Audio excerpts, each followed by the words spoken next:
Hello learners, I am Parishkrit Agarwal, working as an assistant professor in GS College of Commerce Wardha. और आज हम परेषण लेखांकन consignment accounting का अध्ययन करने जा रहे हैं। आपको पता है कि जो आज का युग है वह आधुनिक प्रतिस्पर्धाओं का युग है और इस आधुनिक प्रतिस्पर्धा में हर एक व्यापारी अथवा निर्माता अपने उत्पादक माल को उपभोक्ताओं तक पहुंचाना चाहता है।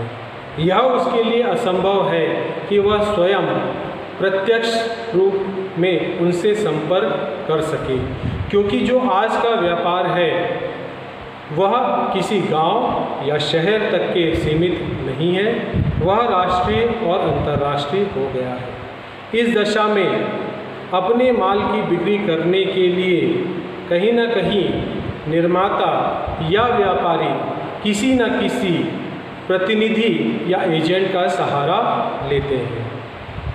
परेषण में जो प्रधान होता है वो जगह जगह पर विक्रय प्रतिनिधि या विक्रय एजेंट की नियुक्ति करता है।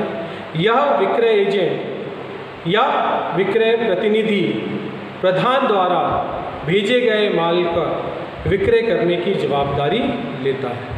अब हम परेषण से संबंधित कुछ संकल्पनाओं पर चर्चा करेंगे। जब कोई व्यापारी या विनिर्माता अपने माल को बेचने के लिए किसी प्रतिनिधि की नियुक्ति करता है और उसे माल भेजता है जिस पे प्रतिनिधि को कमीशन मिलना है, तो ऐसे भेजे गए माल को हम परेषण में भेजा गया माल कहते हैं, या हम इसको बोलते हैं गुड्स सेंट ऑन कंसाइनमेंट। इसी प्रक्रिया को हम परेषण या कंसाइनमेंट कहते हैं। यहाँ पर परेषण में दो पक्ष होते हैं, एक जो माल भेजता है और एक जो माल बेचता है।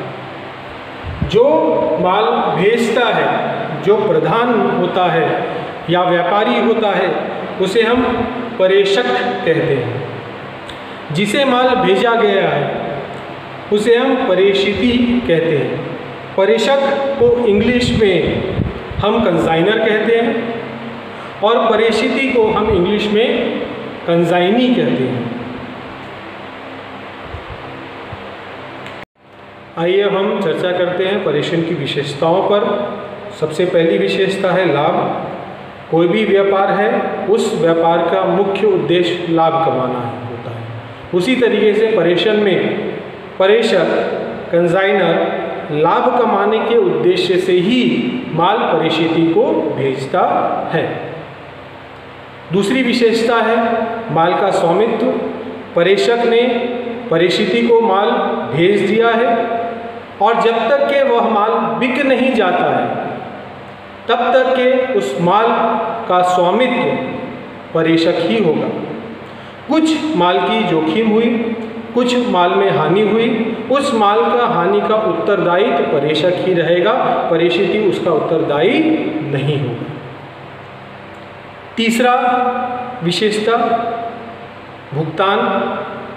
परेषक ने परेषिती को माल भेज दिया है, लेकिन परेषिती कब उस माल का भुगतान परेषक को देगा? वो तब तक के नहीं देगा जब तक के वह माल बिक नहीं जाता और बिकने के बाद उसकी रकम वसूली नहीं हो जाती।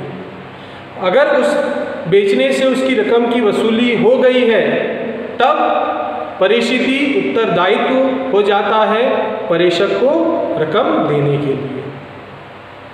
चौथी विशेषता परेषण में होने वाला खर्च।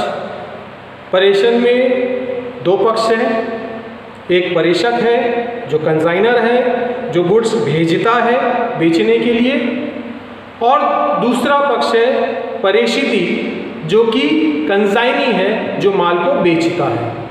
दोनों कहीं ना कहीं इस परेषण में खर्चा करते हैं।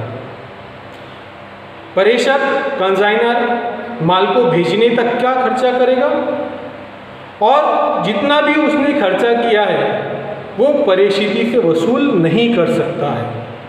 लेकिन परेषिती ने जो भी खर्चा किया है माल बेचने के लिए उसकी वसूली वो प्रेषक से कर सकता है। आखिरी विशेषता कमीशन। प्रेषण में कहीं ना कहीं प्रेषित को माल बेचने के लिए कमीशन दिया जाएगा, तो उस कमीशन का एक दर रहेगा, उस दर पे ही प्रेषित को कमीशन मिलेगा। प्रेषित कमीशन और अपना खर्च काट के बची हुई रकम को प्रेषक को वापस करेगा। नेक्स्ट क्लास में हम डिस्कस करेंगे, बहुत सारी शब्दावली है, बहुत सा अलग अलग टाइप के कमीशन है, वो हम नेक्स्ट क्लास में डिस्कस करेंगे। Thank you.